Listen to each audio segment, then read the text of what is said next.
ఈ వీడియోలో మనం వోల్డెమార్ట్ తన హార్క్రక్సెస్ని ఎక్కడ దాచిపెట్టాడు అండ్ చివరికి అవి ఏమయ్యాయో తెలుసుకుందాం. ముందుగా గాంట్ రింగ్. డెత్లీ హాలోస్లో ఒకటి అయిన రెజరెక్షన్ స్టోన్ని ఇది కలిగి ఉంటుంది, కాని ఈ విషయం వోల్డెమార్ట్కి తెలియదు. ఆ రింగ్ని హార్క్రక్స్గా మార్చిన తరువాత వాళ్ల తాత ఉన్న అదే ఇంట్లో కొన్ని పాయిజనస్ మంత్రాలను దీనికి ప్రొటెక్షన్గా పెట్టాడు.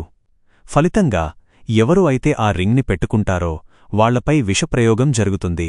ఈ రింగ్ని ఆల్బస్ డంబుల్డోర్ కనిపెట్టాడు. డెత్లీ హాలోస్ మీద డంబుల్డోర్కి పూర్తి అవగాహన ఉంది. పైగా వాటిలో ఒకటి అయిన ఎల్డర్ వ్యాండ్ తన దగ్గరే ఉంది. తన చిన్నతనంలో వాటి గురించి విన్నప్పుడు కలిగిన ఇంట్రెస్ట్ వల్ల డంబుల్డోర్ ఈ రింగ్ని హార్క్రక్స్గా గుర్తించకుండా తన చేతికి పెట్టుకున్నాడు. దాంతో విరుగుడులేని పాయిజన్ తన చేతినుండి బాడీకి ఇన్ఫెక్ట్ అవ్వడం మొదలు అయ్యింది. ప్రొఫెసర్ స్నేప్ తనకున్న పోషన్స్ నాలెడ్జ్తో ఆ ఇన్ఫెక్షన్ని చేతివరకు ఆపగలిగాడు. చివరికి డంబుల్డోర్ ఈ రింగ్ను హ్యారీపాటర్ బాసిలిస్క్ని చంపిన గ్రిఫిండోర్ స్వార్డ్తో డిస్ట్రాయ్ చేశాడు.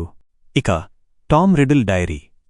దీనిని వోల్డెమార్ట్ తన నమ్మకస్థుడు అయిన లూషియస్ మాల్ఫాయ్కి ఇచ్చాడు. సరైన సమయం చూసి దీనిని హాగ్వార్ట్స్లోకి పంపమన్నాడు.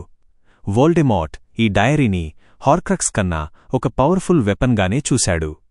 దీనితో ఛాంబర్ ఆఫ్ సీక్రెట్స్ను తిరిగి ఓపెన్ చేయాలని నమ్మాడు. లూసియస్ మాల్ఫాయ్ ఆ డైరీని హ్యారీపాటర్ సెకండ్ ఇయర్లో ఉండగా డయాగాన్ యాలీలో జిన్నీ వీజ్లీ బుక్తో కలిపేశాడు. వోల్డెమార్ట్ జిన్నీని వాడుకుని సీక్రెట్ ఛేంబర్ని ఓపెన్ చేశాడు. చివరికి ఈ డైరీని హ్యారీపాటర్ బెసిలిస్క్ వెనం ఉన్న టూత్తో పొడిచి డిస్ట్రాయ్ చేశాడు. వోల్డెమార్ట్ హెప్సిబా స్మిత్ దగ్గర దొంగిలించిన స్లిథెరిన్ లాకెట్ అండ్ హెల్గా హఫుల్పఫ్ కప్ని హార్క్రక్సెస్గా మార్చాడు. స్లిథెరిన్ లాకెట్ని తన చిన్నతనంలో వోల్డెమార్ట్ వెళ్లిన కేవ్లో దాచాడు. దాని చుట్టూ ఇన్ఫెరీని పెట్టి లాకెట్ ఎవరికీ కనపడకుండా ఎంచాంట్మెంట్స్ చేశాడు. ఒకవేళ దొరికినా వాళ్లు దానిని సాధించడంలో వారికి తోడు వచ్చిన వాళ్లని కోల్పోయే విధంగా అక్కడ ఒక మ్యాజికల్ వాటర్ని ప్లేస్ చేశాడు. డంబుల్డోర్ హ్యారీతో కలిసి ఆ లాకెట్ని కనిపెట్టారు. కాని ఆ లాకెట్ని అప్పటికే సీరియస్ బ్లాక్ అన్నయిన రెగ్యులస్ బ్లాక్ సాధించాడు. అతను దానిని సాధించే ప్రాసెస్లో ఇన్ఫెరీలతో పోరాడుతూ చనిపోయాడు. చనిపోయే ముందు తన హౌస్ ఎల్ఫ్కి దానిని ఎలా అయినా డిస్ట్రాయ్ చేయమని చెప్పాడు. క్రీచర్ దానిని ఎంత ట్రై చేసినా డిస్ట్రాయ్ చేయలేకపోయింది. ముండుంగస్ ఫ్లెచర్ దానిని బ్లాక్ ఫ్యామిలీ ఇంట్లోనుంచి దొంగిలించాడు. అలా అతను దానిని అంబ్రిడ్జ్కి అమ్మగా హ్యారీ, హెర్మాయన్, రాన్ కలిసి దానిని మినిస్ట్రీ ఆఫ్ మ్యాజిక్ నుండి దొంగిలించారు. చివరికి దానిని రాన్ వీస్లీ గ్రిఫిండోర్ స్వార్డ్తో డిస్ట్రాయ్ చేశాడు. హెల్గా హఫుల్పఫ్ కప్ని వోల్డెమార్ట్ తన ఫాలోవర్ బెలాట్రిక్స్ లెస్ట్రేంజ్కి ఇచ్చి గ్రింగోట్స్ బ్యాంక్ లాకర్లో దాయమన్నాడు. దీనిని ఎవరైనా ముట్టుకోవాలనే ప్రయత్నం చేస్తే అక్కడ ఉన్న వస్తువులన్నీ రెండింతలు మల్టిప్లై అయ్యేలా మ్యాజిక్తో సృష్టించాడు. దీనిని హెర్మయోన్ ఛేంబర్ ఆఫ్ సీక్రెట్స్లో బాసిలిస్క్ వెనం ఉన్న పంటితో డిస్ట్రాయ్ చేసింది. రేవెన్క్లా డయడెమ్ని వోల్డెమార్ట్ ఆల్బేనియా ఫారెస్ట్లో హార్క్రక్స్గా మార్చాడు.